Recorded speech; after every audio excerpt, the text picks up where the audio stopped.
فرعون کے دریائے نیل میں ڈوب جانے کے بعد جب حضرت سیدنا موسیٰ علیہ السلام بنی اسرائیل کے ساتھ مصر سے کچھ فاصلہ طے کر چکے تو وہ ایسی جگہ پہنچے جو بتوں کی پرستش کرتے تھے۔ چونکہ بنی اسرائیلیوں نے اپنی پوری زندگی مصر جیسے بت پرست ملک میں گزاری تھی، اس لیے وہ لوگ بتوں اور بت پرستی کے عادی ہو چکے تھے۔ وہاں بت پرستی کا منظر دیکھ کر ان کے دلوں میں دوبارہ بت پرستی کی خواہش جاگ اٹھی، تو انہوں نے حضرت موسیٰ علیہ السلام سے کہا کہ جس طرح لوگوں نے اپنے معبود بنا رکھے ہیں، اسی طرح آپ بھی ہمارے لیے ایک معبود یعنی ایک بت کا تعین کر دیں جس کی ہم پوجا کریں۔ بڑی حیرت کی بات ہے کہ بنی اسرائیل اللہ تعالیٰ کی اتنی واضح اور کھلی نشانیاں دیکھنے کے بعد بھی اسے بھلا بیٹھے۔ موسیٰ علیہ السلام نے ان سے کہا، تم کتنے جاہل لوگ ہو، یہ بت پرست لوگ جس کام میں لگے ہوئے ہیں یہ برباد کرنے والا کام ہے اور سب سے بیہودہ کام ہے۔ پھر موسیٰ علیہ السلام نے ان کو اللہ تعالیٰ کے احسانات یاد کروائے۔ بھلا یاد کرو تو کہ تم لوگ فرعونیوں کے ظلم و ستم کا شکار تھے اور اللہ سبحانہ تعالیٰ نے تمہیں اس کے ظلم سے نجات دی۔ تم اس خدا سے روگردانی کرنا چاہتے ہو جس نے تم پر احسان کیے ہیں، اور اس پروردگار کو بھول گئے جس نے تمہیں ذلت اور بدبختی کے گڑھے سے نکال کر خوش بختی کی منزل تک پہنچایا ہے۔ تو پھر بھی بنی اسرائیل اپنے ارادے سے باز نہ آئے۔ ویڈیو میں آگے بڑھنے سے پہلے ہمارے چینل کو سبسکرائب کر لیں تاکہ ہماری ہر نئی آنے والی ویڈیو سب سے پہلے آپ تک پہنچے۔ شکریہ۔ پھر اللہ تعالیٰ نے آپ علیہ السلام کو تورات شریف عطا کرنے کا وعدہ فرمایا اور اس کے لیے کوہ طور پر 40 دن ٹھہرنے کا حکم دیا۔ بنی اسرائیل میں سامری نام کا ایک شخص تھا، یہ نہایت گمراہ اور گمراہ کن یعنی گمراہ کرنے والا آدمی تھا۔ اسے سونا چاندی ڈھالنے کا کام آتا تھا، لوگ اس کی بات کو اہمیت دیتے تھے اور عمل کرتے تھے۔ چنانچہ جب اللہ تعالیٰ سے کلام کرنے کے لیے حضرت موسیٰ علیہ السلام کوہ طور پر تشریف لے گئے تو ان کے جانے کے 30 دن بعد سامری نے بنی اسرائیل سے وہ تمام زیورات جمع کر لیے جو قبطیوں نے ان کے پاس بطور حفاظت رکھوائے تھے۔ جب بنی اسرائیل نے اپنی عید کے دن قبطیوں سے استعمال کی خاطر لیے تھے اور فرعون کی اپنی قوم سمیت ہلاکت کے بعد واپسی کی صورت نہ رہی تھی تو یہ زیورات بنی اسرائیل کے پاس تھے۔ سامری چونکہ سونا ڈھالنے کا کام کرتا تھا، اس لیے اس نے تمام سونا چاندی ڈھال کر اسے ایک بے جان بچڑا بنایا۔ نیز سامری کے پاس وہ مٹی موجود تھی جو اس نے حضرت سیدنا جبرائیل علیہ السلام کے گھوڑے کے قدموں کے نیچے سے حاصل کی تھی۔ چنانچہ سامری نے حضرت جبرائیل علیہ السلام کے گھوڑے کے قدموں کے نیچے سے لی ہوئی خاک اس بچڑے میں ڈالی تو اس کے اثر سے وہ گوشت اور خون میں تبدیل ہو گیا، جبکہ بعض روایات میں آتا ہے کہ وہ سونے ہی کا بچڑا تھا اور گائے کی طرح ڈکارنے لگا۔ یہ شابدہ اور خلاف عادت عمل لوگوں کے لیے اس قدر متاثر کن ثابت ہوا کہ اس کے بعد سامری نے لوگوں کو بہکانا شروع کر دیا کہ یہ بچڑا تمہارا اور موسیٰ کا خدا ہے۔ چنانچہ اس کے بعد سامری نے جو لوگوں کو گمراہ کن پٹی پڑھائی تو اس کے بہکانے پر بنی اسرائیل کے 12,000 لوگوں کے علاوہ بقیہ سب نے اس بچڑے کی پوجا کی۔ آج بھی مشرک بت پرست لوگ اپنے بتوں کے حوالے سے شابدے دکھا دکھا کر اپنی قوم کو بت پرستی پر لگائے رکھتے ہیں۔ یہی حال بنی اسرائیل کا ہوا تھا کہ یہ لوگ اتنے بے وقوف اور کم عقل تھے کہ اتنی بات بھی نہ سمجھ سکے کہ یہ بچڑا نہ تو ان سے سوال جواب کی صورت میں کلام کر سکتا ہے، نہ ان کی کوئی رہنمائی کر سکتا ہے، تو یہ معبود کس طرح ہو سکتا ہے؟ حالانکہ بنی اسرائیل جانتے تھے کہ رب وہ ہے جو قادر مطلق، علیم، خبیر اور ہادی ہے۔ حضرت موسیٰ علیہ السلام کے بھائی حضرت ہارون علیہ السلام نے بنی اسرائیل سے کہا، میری قوم تم اس بچڑے کے فتنے میں مبتلا ہو گئے، تمہارا پروردگار رحمان ہے، یہ بچڑا تمہارا پروردگار نہیں، لہٰذا میری پیروی کرو اور میرا حکم مانو۔ حضرت ہارون علیہ السلام نے اپنی قوم کو سخت تنبیہ کی مگر انہوں نے آپ علیہ السلام کی بات نہ مانی اور اپنے اس برے عمل پر قائم رہے۔ دوسری طرف حضرت موسیٰ علیہ السلام اپنے رب عز و جل کی مناجات سے مشرف ہو کر کوہ طور سے اپنی قوم کی طرف واپس پلٹے تو چونکہ اللہ تعالیٰ نے انہیں خبر دے دی تھی کہ سامری نے ان کی قوم کو گمراہ کر دیا ہے، اس لیے آپ علیہ السلام بہت زیادہ غم و غصے میں بھرے ہوئے تھے۔ آپ کا غصہ سامری اور اپنی قوم کے جاہلوں پر تھا جنہوں نے بچڑے کی پوجا کی، کیونکہ اللہ تعالیٰ نے حضرت موسیٰ علیہ السلام کو پہلے سے بتا دیا تھا کہ انہیں سامری نے گمراہ کیا۔ حضرت موسیٰ علیہ السلام نے اپنی قوم سے فرمایا، تم نے میرے بعد کتنا برا کام کیا کہ بچڑے کو معبود بنا لیا اور بقیہ لوگوں نے روکنے میں پوری کوشش نہ کی۔ تم لوگوں نے جلد بازی کی اور حکم خداوندی آنے کا بھی انتظار نہیں کیا جو میں لینے گیا تھا۔ اس کے بعد حضرت موسیٰ علیہ السلام نے تورات کی تختیاں زمین پر ڈال دیں اور اپنے بھائی کے سر کے بال پکڑ کر اپنی طرف کھینچنے لگے، کیونکہ حضرت موسیٰ علیہ السلام کو اپنی قوم کا ایسی بدترین معصیت میں مبتلا ہونا نہایت شاق گزرا تھا۔ تب حضرت ہارون علیہ السلام نے حضرت موسیٰ علیہ السلام سے کہا، اے میری ماں کے بیٹے، میں نے قوم کو روکنے اور ان کو واعظ و نصیحت کرنے میں کمی نہیں کی، لیکن قوم نے مجھے کمزور سمجھا اور قریب تھا کہ مجھے مار ڈالتے، تو تم مجھ پر دشمنوں کو ہنسنے کا موقع نہ دو اور میرے ساتھ ایسا سلوک نہ کرو جس سے وہ خوش ہوں۔ اور مجھے ظالموں کے ساتھ شمار نہ کرو۔ چنانچہ حضرت موسیٰ علیہ السلام نے اپنے بھائی کا عذر قبول کر کے بارگاہ الہی میں عرض کی، اے میرے رب، مجھے اور میرے بھائی کو بخش دے اور ہمیں اپنی خاص رحمت میں داخل فرما، اور تو رحم کرنے والوں میں سب سے بڑھ کر رحم فرمانے والا ہے۔ سامری کا انجام۔ اس کے بعد حضرت موسیٰ علیہ السلام سامری کی طرف متوجہ ہوئے اور فرمایا، اے سامری، تو نے ایسا کیوں کیا؟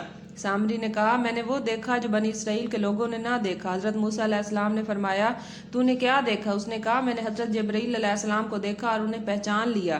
وہ گھوڑے پر سوار تھے۔ اس وقت میرے دل میں یہ بات آئی کہ میں ان کے گھوڑے کے نشان قدم کی خاک لے لوں، تو میں نے وہاں سے ایک مٹھی بھر لی، پھر اسے اپنے بنائے ہوئے بچڑے میں ڈال دیا۔ میرے نفس نے مجھے یہی اچھا کر کے دکھایا، اور یہ فعل میں نے اپنی ہی نفسانی خواہش کی وجہ سے کیا، کوئی دوسرا اس کا باعث و محرک نہ تھا۔ سامری کی بات سن کر حضرت موسیٰ علیہ السلام نے اس سے فرمایا، القرآن الکریم ترجمہ۔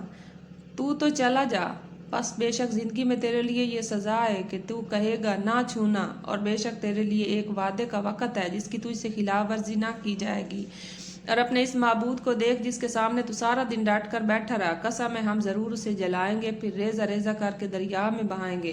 تمہارا معبود تو وہی اللہ ہے جس کے سوا کوئی معبود نہیں، اور اس کا علم ہر چیز کو محیط۔ چنانچہ سامری کا مکمل بائیکاٹ کر دیا گیا، اور لوگوں پر اس کے ساتھ ملاقات، بات چیت، خرید و فروخت حرام کر دی گئی، اور اگر اتفاقاً کوئی اسے چھو جاتا تو وہ اور چھونے والا دونوں شدید بخار میں مبتلا ہو جاتے۔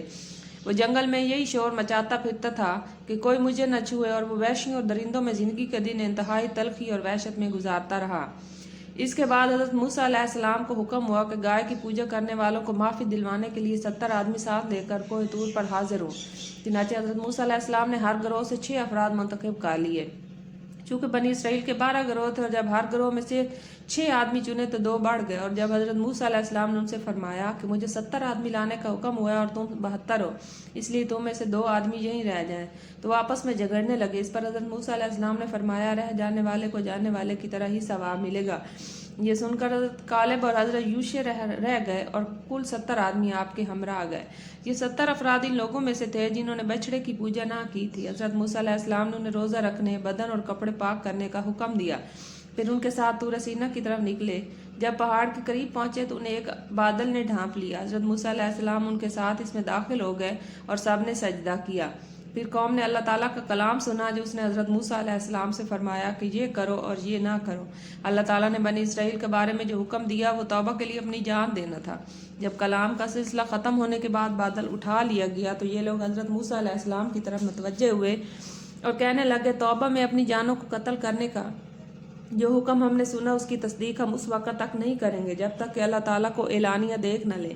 اس پر حضرت موسیٰ علیہ السلام کے دیکھتے ہی دیکھتے انہیں شدید زلزلے نے آ لیا، اور وہ تمام افراد ہلاک ہو گئے۔ یہ دیکھ کر حضرت موسیٰ علیہ السلام نے گڑ گڑا کر بارگاہ الہی میں عرض کی، القرآن الکریم ترجمہ۔ اے میرے رب، اگر تو چاہتا تو پہلے ہی انہیں اور مجھے ہلاک کر دیتا۔ کیا تو ہمیں اس کام کی وجہ سے ہلاک فرمائے گا جو ہمارے بے عقلوں نے کیا؟ یہ تو نہیں ہے مگر تیری طرف سے آزمانا تو اس کے ذریعے جسے چاہتا ہے گمراہ کرتا ہے، اور جسے چاہتا ہے ہدایت دیتا ہے۔ تو ہمارا مولا ہے، تو ہمیں بخش دے اور ہم پر رحم فرما، اور تو سب سے بہتر بخشنے والا ہے، اور ہمارے لیے اس دنیا میں اور آخرت میں بھلائی لکھ دے، بے شک ہم نے تیری طرف رجوع کیا۔ اللہ تعالیٰ نے حضرت موسیٰ علیہ السلام سے ارشاد فرمایا، القرآن الکریم ترجمہ۔ میں جسے چاہتا ہوں اپنا عذاب پہنچاتا ہوں، اور میری رحمت ہر چیز کو گھیرے ہوئے ہے، تو عن قریب میں اپنی رحمت ان کے لیے لکھ دوں گا جو پرہیزگار ہیں اور زکوٰۃ دیتے ہیں اور وہ ہماری آیتوں پر ایمان لاتے ہیں۔